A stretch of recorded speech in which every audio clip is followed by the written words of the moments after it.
Em nome do Pai, do Filho e do Espírito Santo. Amém. Bom dia, Jesus. Mesmo diante das nossas limitações, caminha conosco neste dia, abrindo a nossa mente à Tua Palavra, para que hoje possamos acolher e viver o Evangelho. Amém. Naquele mesmo dia, o primeiro da semana, 2 dos discípulos de Jesus iam para um povoado chamado Emaús, distante 11 quilômetros de Jerusalém. Conversavam sobre todas as coisas que tinham acontecido. Enquanto conversavam e discutiam, o próprio Jesus se aproximou e começou a caminhar com eles. Os discípulos, porém, estavam como que cegos e não o reconheceram. Então Jesus perguntou: O que ides conversando pelo caminho? Eles pararam com o rosto triste.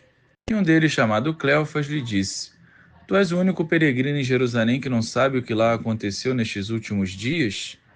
Ele perguntou: O que foi? Os discípulos responderam: O que aconteceu com Jesus, o Nazareno, que foi um profeta poderoso em obras e palavras diante de Deus e diante de todo o povo. Nossos sumos sacerdotes e nossos chefes o entregaram para ser condenado à morte e o crucificaram. Nós esperávamos que ele fosse libertar Israel, mas apesar de tudo isso, já faz 3 dias que todas essas coisas aconteceram.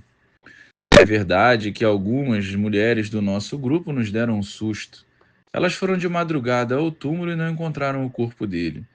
Então voltaram dizendo que tinham visto anjos e que estes afirmaram que Jesus está vivo. Alguns dos nossos foram ao túmulo e encontraram as coisas como as mulheres tinham dito. A ele, porém, ninguém o viu. Então Jesus lhes disse: Como sois sem inteligência e lentos para crer em tudo que os profetas falaram? Será que o Cristo não devia sofrer tudo isso para entrar na sua glória? E começando por Moisés e passando pelos profetas, explicava aos discípulos todas as passagens da Escritura que falavam a respeito dele. Quando chegaram perto do povoado para onde iam, Jesus fez de conta que ia mais adiante. Eles, porém, insistiram com Jesus, dizendo: Fica conosco, pois já é tarde e a noite vem chegando. Jesus entrou para ficar com eles. Quando se sentou à mesa com eles, tomou o pão, abençoou-o, partiu e lhes distribuía. Nisso os olhos dos discípulos se abriram e eles reconheceram Jesus. Jesus, porém, desapareceu da frente deles.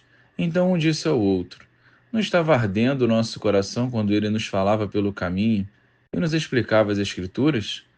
Naquela mesma hora, eles se levantaram e voltaram para Jerusalém, onde encontraram os 11 reunidos com os outros.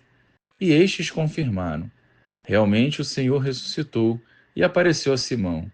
Então os dois contaram o que tinha acontecido no caminho e como tinham reconhecido Jesus ao partir o pão. Louvado seja o nosso Senhor Jesus Cristo, para sempre seja louvado. É natural desanimarmos e desistirmos quando as coisas não acontecem dentro do nosso esperado. Essas coisas acontecem quando priorizamos as nossas vontades. A ausência física do Mestre fez 2 discípulos decidirem voltar à vida antiga, e tão voltados para si, não reconheceram o ressuscitado. O Senhor conhecia as fraquezas deles, por isso foi ao encontro, para recordar as Escrituras e trazer à memória cada ensinamento. À medida que o coração ardia, foi ao partir do pão, na Eucaristia, que eles o reconheceram. Quantas vezes Jesus já nos encontrou pelo caminho e fez o mesmo processo com os discípulos de Emaús. Mas para o reconhecermos, precisamos sair do nosso egoísmo e acolher a palavra de Deus, partilhá-la com alegria e partilhar também o pão. A ressurreição de Jesus é a alegria da nossa fé, e para desfrutarmos dessa esperança continuamente, não podemos ficar estagnados na sua morte. Glória ao Pai, ao Filho e ao Espírito Santo, como era no princípio, agora e sempre. Amém.